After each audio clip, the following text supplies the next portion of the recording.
ചൂടും വേനൽ മഴയും ജില്ലയിൽ മഞ്ഞപ്പിത്തം പടരുന്നു. കടുത്ത ജാഗ്രതയുമായി ആരോഗ്യവകുപ്പ്.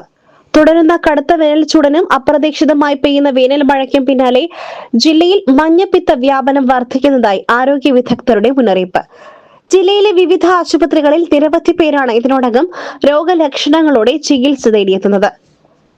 ശുദ്ധമല്ലാത്ത കുടിവെള്ളത്തിലൂടെയും വൃത്തിഹീനമായ സാഹചര്യങ്ങളിൽ തയ്യാറാക്കുന്ന ഭക്ഷണത്തിലൂടെയുമാണ് രോഗം പ്രധാനമായും പടരുന്നത്. പൊതുസ്ഥലങ്ങളിൽ നിന്നും വഴിയോര കടകളിൽ നിന്നും ഭക്ഷണം കഴിക്കുമ്പോൾ പൊതുജനങ്ങൾ അതീവ ജാഗ്രത പുലർത്തണമെന്ന് ആരോഗ്യ വകുപ്പ് നിർദ്ദേശിച്ചു.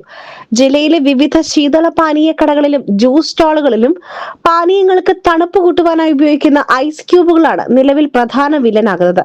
വ്യാവസായിക ആവശ്യങ്ങൾക്കായി മാത്രം നിർമ്മിക്കുന്ന ഗുണനിലവാരമില്ലാത്ത ഐസ് പാനീയങ്ങളിൽ ചേർക്കുന്നത് ഗുരുതരമായ ആരോഗ്യ പ്രശ്നങ്ങൾക്കും മഞ്ഞപ്പിത്ത വ്യാപനത്തിനും കാരണമാകുന്നുണ്ട്.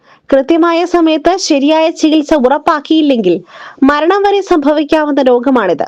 പനി വരുമ്പോൾ ഡോക്ടറുടെ നിർദ്ദേശമില്ലാതെ സ്വയം പാരസെറ്റമോൾ ഗുളികകൾ വാങ്ങി കഴിക്കുന്നത് കരളിന്റെ പ്രവർത്തനത്തെ കൂടുതൽ വഷളാക്കുമെന്നും വിദഗ്ധർ. സർക്കാർ അംഗീകാരമില്ലാത്ത വ്യാജ ഒറ്റമൂലി ചികിത്സാ കേന്ദ്രങ്ങളെ രോഗികൾ യാതൊരു കാരണവശാലും ആശ്രയിക്കരുത്. കൃത്യമായ രക്തപരിശോധനയിലൂടെ മാത്രമേ മഞ്ഞപ്പിത്തമാണെന്ന് സ്ഥിരീകരിക്കുവാൻ സാധിക്കൂ. അമിതമായ തലവേദന, കടുത്ത ക്ഷീണം, ഓക്കാനം, ഛർദി, കണ്ണുകളിലും മൂത്രത്തിലും ഉണ്ടാകുന്ന മഞ്ഞനിറം എന്നിവയാണ് രോഗത്തിന്റെ പ്രാരംഭ ലക്ഷണങ്ങൾ.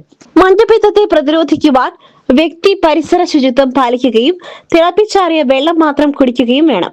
ആഹാര സാധനങ്ങൾ എപ്പോഴും അടച്ചു സൂക്ഷിക്കുവാനും മാലിന്യങ്ങൾ കുന്നുകൂടുന്നത് തടയുവാനും ശ്രദ്ധിക്കണം.